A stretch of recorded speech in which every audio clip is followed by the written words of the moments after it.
KSR అమాయకుడు కాబట్టే supreme court ఎమ్మటే రిలీజ్ చేయమంది. ఇది చంద్రబాబుకి చెంపదెబ్బ అంటూ వైసీపీ నాయకులు నిన్నటి నుంచి చేస్తున్న సంబరాలకు గల అర్థమేమనుకోవచ్చు అంటారు? ముందుగా అందరికీ నమస్కారం. ఈ వైసీపీ వాళ్ళ తంతు ఎలాగుందంటే ఏదో మేనేజ్ చేస్తున్నారని నాకు అనుమానంగా ఉంది. ఎందుకంటే ఈ జగన్మోహన్ రెడ్డి, విజయసాయి రెడ్డి 12 సంవత్సరాల నుంచి బెయిల్ మీద బయట తిరుగుతున్నారంటేనే ఆంధ్ర రాష్ట్రం కాదు భారతదేశం మొత్తం కూడా ఇంత పెద్ద క్రిమినల్స్ ఎలా తిరుగుతున్నారంటే ఏదో మేనేజ్ చేస్తున్నారని ఖచ్చితమైన అభిప్రాయం అసలు కాదని నేను అంటాను. అక్కడ ఉన్న లొసుగుల్ని విమర్శిస్తున్నా.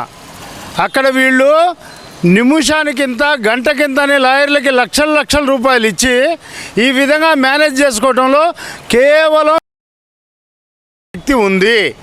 అదే కింద కోర్టుల్లో వీళ్ళకి మొన్న గాలి జనార్దన్ రెడ్డికి కానీ ఇంకొకళ్ళకి కానీ మామూలు కోర్టుల్లో శిక్షలు పడుతున్నాయి, కొంచెం పైకి వెళ్తే మాత్రం పోతున్నాయి. దీని వెనకాల ఏదో బలమైన శక్తి, వీళ్ళు పెంచి పోషించిన అవినీతి వృక్షాలు అయ్యో ఉన్నాయి.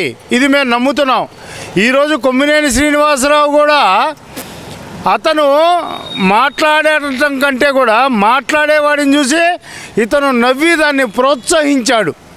ఖచ్చితంగా కృష్ణంరాజుని ఖండించలా, దాన్ని ప్రోత్సహించినట్టుగా ఉంది. కాబట్టి అదే కృష్ణంరాజు బయటకు వచ్చి కూడా 2-3 ఇంటర్వ్యూల్లో తను ఇదే మెసేజ్ని మళ్ళీ జనంలో రుద్దాలని ట్రై చేశాడు.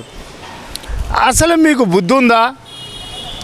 మీరు ఆ రాజధానిని నాశనం చేయటానికి మారీచులు సుబాహులు లాగా ఒక యజ్ఞంలాగా జరుగుతున్న అమరావతి నిర్మాణాన్ని మాంసపు ముద్దలు నెత్తుర్లు పోసి చెడగొట్టే రామాయణంలో ఉన్న మారీచు సుబాహుల్లాగా ఈరోజు మీరు తయారయ్యారు అంటే దీని వెనకాల బలమైన కారణం, అది గనక అభివృద్ధి చెందితే అమరావతి చంద్రబాబు నాయుడు అనే అతను తిరుగులేని నాయకుడు అవుతాడని మీకు భయం.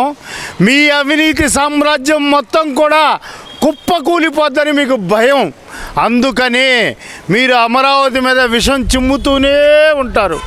మీరు ఎంత విషం చిమ్మినా దాన్ని గరళ కంఠుల్లాగా కంఠంలో పెట్టుకునే పరమశివుడి అవతారం మా నారా చంద్రబాబు నాయుడు ఈ అమరావతికి అని చెప్పి ఈ సందర్భంగా చెప్తున్నాను. ఎందుకంటారు ఈ వ్యాఖ్యలు చేయడం వెనక మళ్ళీ ఉన్న అసలు రహస్యం ఏమనుకోవచ్చు అంటారు? అసలు ఏముందా, వాళ్ళ అవినీతి సామ్రాజ్యం మొత్తం కుప్పకూలిపోద్ది. వాళ్ళు ప్రజలు చైతన్యవంతులు కాకూడదు, విద్యాబుద్ధులు నేర్చుకోకూడదు, గొప్ప రాజధానులు వచ్చి జీవన శైలి మెరుగవ్వకూడదు, ఈ బిలో ప్రావర్టీ లాగా పేదరికంలో ఎప్పుడూ జీవిస్తూ ఉంటే వాళ్ళకి మరమరాల్లాగా కొన్ని డబ్బులు వేసి ఈ ఫ్యాక్షన్ నాయకులు ఏం చేస్తారు, ఒక టీముని తిప్పుకుంటారు వెనకాల, బీసీలని ఎస్సీలని ఎస్టీలని తిప్పుకొని దసరాకో కనుమ పండగకి సంక్రాంతి అప్పుడు ఒక పొట్టేలు ఇచ్చి అయ్యో మా అయ్యగారు పొట్టేలు ఇచ్చారా మాకు తినడానికి ఊరి మొత్తాన్ని కలిపి ఒక పొట్టేలు ఇస్తారు, ఇంటికి 2 ముక్కలు వస్తాయి. ఇంతకు మించి ఈ ఫ్యాక్షన్ నేపథ్యం ఉన్న నాయకులు పేదలకి ఏ మేలు చెయ్యరు, మరమరాలే ఇసురుతారు, బెల్లం గడ్డలు మింగుతారు. ఇది సత్యం. మరి వాటిని సమర్థించే విధంగా ఏదైతే కనుక కృష్ణరాజు ఫోటో మీద కేఎస్ఆర్ ఫోటో మీద చెప్పులతో దాడి చేసినందుకే మరి మహిళలను ఉద్దేశించి రాక్షసులు పిశాచులు అసలుకి ఇంకో సంకర తెగ అంటూ సజ్జల రామకృష్ణారెడ్డి వర్ణించడం అసలు ఎలా చూడాలంటారు దీన్ని? నిజమేనాయా, మేము ఇన్నాళ్ళు మర్చిపోయాం సజ్జల రామకృష్ణారెడ్డి. మీ జాతి అంతా శంకర జాతేరా. నువ్వు కానీ ఆ జగన్ రెడ్డి చుట్టూ చేరిన కోటరీ మొత్తం కూడా శంకర జాతి నాయాళ్ళు. అందుకనేరా ఈ కళ్ళతో అభివృద్ధిని చూడలేరు, ఈ కళ్ళతో మంచిని చూడలేరు, ఈ కళ్ళతో నిజాయితీని చూడలేరు, మీరు నీతిని చూడలేరు. మీ జీవితం మొత్తం కూడా శంకర లక్షణాలు మొత్తం ఉన్నాయి కాబట్టే ప్రజల్ని పట్టి పీడించారు, రక్తమాంసాలు తిన్నారు, తాగారు. మీరు మమ్మల్ని ఎంత బాధించారంటే 5 ఏళ్లలో ఎన్ని రకాలుగా చెత్త పన్ను కానించి పన్నులు వేసేటప్పుడు హయ్యెస్ట్ చెత్త పన్ను, చిట్ట చివరికి చెత్త పన్ను కూడా వేశారు. ఇక అరెస్టులు అంటే రంగనాయకమ్మ 75 ఏళ్ల వృద్ధురాలు, ఆమెను చూస్తే అమ్మ గుర్తొచ్చింది, కానీ మీరు కమ్మ గుర్తొచ్చిందిరా. మీకు ఆ కులం మీద ఉన్న కోపంతో మొత్తం తెగకి జనానికి మొత్తానికి కూడా ఈ రోజున అన్యాయం చేయాలని ట్రై చేసి ఈ కోస్తా ప్రాంతంలో స్వీప్ అయిపోయారు. ఎక్కడా కూడా చెప్పుకోవడానికి కూడా లేకుండా దారుణమైన పరిస్థితులు వెళ్ళిపోయారు. అయినా మీకు సిగ్గు రాలా? ఎప్పుడైనా సరే మనిషి విద్యాబుద్ధులు నేర్చుకుంటే నీలాంటి జగన్మోహన్ రెడ్డి గుర్తుపెట్టుకో, నీలా నువ్వు స్థాపించిన ఆ అవినీతి అక్రమ పార్టీ వైసీపీ లాంటి పార్టీలు భూస్థాపితం అయిపోవటం ఖాయం. మరి ఇంకో విషయం చూస్తే కనుక పొదిలి పర్యటన జగన్మోహన్ రెడ్డిది అసలు ఎలా చూడాలి ఇదంతా? ఆ పొదిలి పర్యటనలో కూడా మహిళల మీద పోలీసుల మీద దాడులు, మళ్ళీ తిరిగి టీడీపీ వాళ్ళ మీద కేసులు పెట్టాలని డిమాండ్లు, ఎలా చూడాలి ఇదంతా అసలుకి? అసలు మీకు అందరికీ తెలియని రహస్యం ఒకటి ఉంది. పొదిల్లో టీడీపీ వాళ్ళు ఎవరు ఎల్లలా ప్లే కార్డులు తీసుకొని జగన్ను నువ్వు మహిళలకి సారీ చెప్పు, క్షమాపణ కోరుకో అని, వాళ్ళు కూడా వైసీపీ వాళ్ళే. వైసీపీ వాళ్ళకే ఆ ప్లే కార్డులు ఇచ్చి వాళ్ళందరికీ జాకెట్ ముక్కలు పెట్టి మనిషికి 500 రూపాయలు డబ్బులు ఇచ్చి వాళ్ళు వ్యతిరేకిస్తున్నట్టుగా నాటకం ఆడి వీళ్ళు వాళ్ళ మీద రాళ్ళు వేసినట్టు వాళ్ళు చెప్పులు వేసినట్టు ఒక డ్రామా ప్లే చేశాడు ఈ డ్రామా రెడ్డి జగన్మోహన్ రెడ్డి. మీ పప్పులు ఉడకవు. ఆ ప్లేలో ఉన్న వాళ్ళని మొత్తాన్ని 9 మంది మీద కేసులు పెట్టారు. ఇకపోతే నువ్వెన్ని నాటకాలు ఆడినా ఎన్ని దుర్మార్గాలు చేసినా పొదిలి ప్రజలు కాదు ఆంధ్రప్రదేశే నిన్ను తరిమేసింది. అందుకనే నువ్వు సిగ్గు లేకుండా పోయి నిన్ను ఒకప్పుడు ఆదరించిందే ఆంధ్రప్రదేశ్, నేను ఇక్కడ ఎమ్మెల్యేనని కూడా మర్చిపోయి తెల్లారు లెగిస్తే బెంగళూరులో ఎలహేకా ప్యాలెస్లో పడుకున్నావు. అటు హైదరాబాద్ పోవటానికి లేదు. అక్కడ కాంగ్రెస్ ప్రభుత్వం కాంగ్రెస్ పార్టీని నాశనం చేశావని అక్కడోళ్ళు నీ కేసులతోటి లోపలేస్తారని అటు వెళ్తానికి భయం, ఇక్కడ భయం. ఇక బెంగళూరు చేరుతున్నావు. గాలి జనార్దన్ రెడ్డిని కూడా ఇలాగే మేనేజ్ చేసి బయటికి తెచ్చాడు. ప్రస్తుతం గాలి జనార్దన్ రెడ్డి ఈ జగన్మోహన్ రెడ్డి ఏదో కొత్త రకం ప్లాన్లు వేస్తున్నారు. కూటమి ప్రభుత్వానికి నేను ఒక్కసారి విజ్ఞప్తి చేస్తున్నా, మీరు తక్కువ అంచనా ఇవ్వకండి. తప్పు చేసేవాడు తప్పని తెలిసి చేస్తాడు, తప్పించుకోవడం తెలిసి చేస్తాడు ఈ జగన్మోహన్ రెడ్డి. ఈయన ఏదో తప్పు చేయడానికి ప్లాన్ చేస్తున్నాడు. మీరు నిర్లక్ష్యంగా ఉంటే గడిచిన 5 సంవత్సరాల్లో తుని సంఘటన జరిగింది మీ ప్రభుత్వంలో. కాబట్టి కూటమి ప్రభుత్వం పారా హుషార్, మెలకుగా ఉండండి అని చెప్తున్నాను.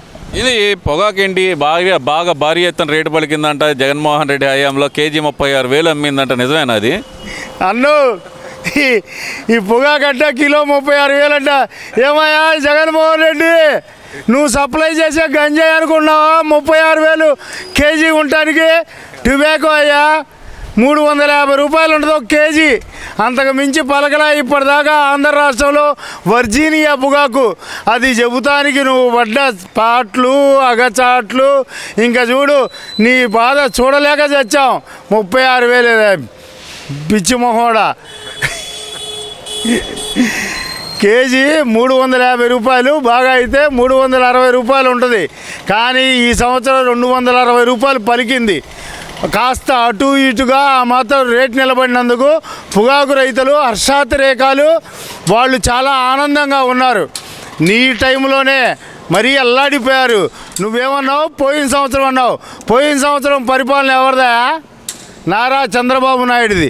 ఆయన వచ్చినప్పుడే 36 రూపాయలకి వెళ్ళింది కేజీ, 365 రూపాయలకి. 36,000 ఎప్పుడూ పలకలేదు. నువ్వు ఉన్నప్పుడు 180 రూపాయలు 200 రూపాయలే ఉంది జగన్మోహన్ రెడ్డి. సరిగా లెక్కల్తి రైతులకు అన్నీ తెలుసు, వాళ్ళన్నీ కూడా అర్థం చేసుకున్నారు. అయినా ఈ సమయంలో ఈ దరిద్రం ఏందయ్యా? హాయిగా తల్లికి వందనం వేస్తే ఇదిగో మనవాళ్ళని మనవరాళ్ళని స్కూళ్ళల్లో చేర్చుకుంటా మా అన్నలు, మా బాబాయిలు, మా మామలు, మా బావలు అందరూ కూడా ఎంతో ఆనందంగా ఉన్నారు. నేను ఉండేది గుంటూరు తూర్పు నియోజకవర్గంలో. ఇక్కడ మొత్తం ముస్లిమ్స్ ఎక్కువగా ఉంటారు. మా ఎమ్మెల్యే కూడా నసీర్ అహ్మద్ గారు నంబర్ 1 ఎమ్మెల్యే. ఇక్కడ ముస్లిమ్స్కి ఒక్కొక్కళ్ళకి 4, 3 పిల్లలు ఉంటారు. వాళ్ళందరికి కూడా 3 పిల్లలు ఉన్న వాళ్ళకి 39,000 రూపాయలు, 4 పిల్లలు ఉన్న వాళ్ళకి 52,000 రూపాయలు ఇప్పుడు చేసుకుంటున్నారా రంజాను బక్రీదు. ఈరోజు ఎంత సంతోషంగా ఉన్నారో తెలుసా? చూడలేవులే నువ్వు, నీ కళ్ళు ఏమంటారు దాన్ని, మంచిని చూస్తే తట్టుకోలేవు. ఎందుకంటే మీది రాక్షస జాతి, చెప్పాగా ఈ శంకర జాతి అంతా కూడా ఖచ్చితంగా YCP party, Shankara party, YCP party. ఈ సజ్జల రామకృష్ణారెడ్డి కానీ, జగన్మోహన్ రెడ్డి కానీ, ఆయనతో పాటు ఉండే ఆ 10 మంది రెడ్లు కూడా శంకర తెగ, వంకర తెగ. ఇంకా మాట్లాడితే ఇంకెందుకులే ఆ మాట అనకూడదు. అటువంటి తెగకి సంబంధించిన జాతి మీదని చెప్తానికి మేము ఇప్పుడు అది తెలుసుకొని బాధపడుతున్నాం. మిమ్మల్ని 5 ఏళ్ళు ఎట్లా భరించాల్సి వచ్చిందో అని. మరి ఇక్కడ ముఖ్యంగా చూస్తే కనుక 30 లక్షల మంది పిల్లలకి ఎగ్గొట్టాడు చంద్రబాబు నాయుడు అంటూ నిన్న ఒక సాక్షిలో ఒక కథనం వచ్చింది కదా. మరి ఏం చేయాలి? ఏం చేయాలి? ఏ యాసం వేస్తామంటే ఎగ్గొట్టే యాసం అని చెప్పి ప్రతి దానికి ఏం బ్రతుకులురా మీ బ్రతుకులు.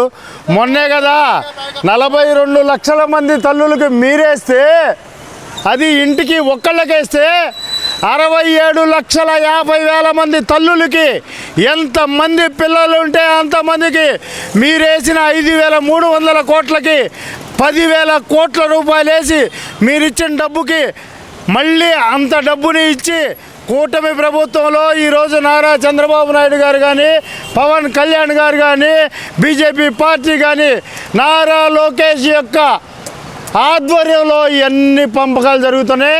ఒక్క రూపాయి కూడా అవినీతి జరగదు జగన్ రెడ్డి. ఇది నీ ప్రభుత్వం కాదు, కూటమి ప్రభుత్వం.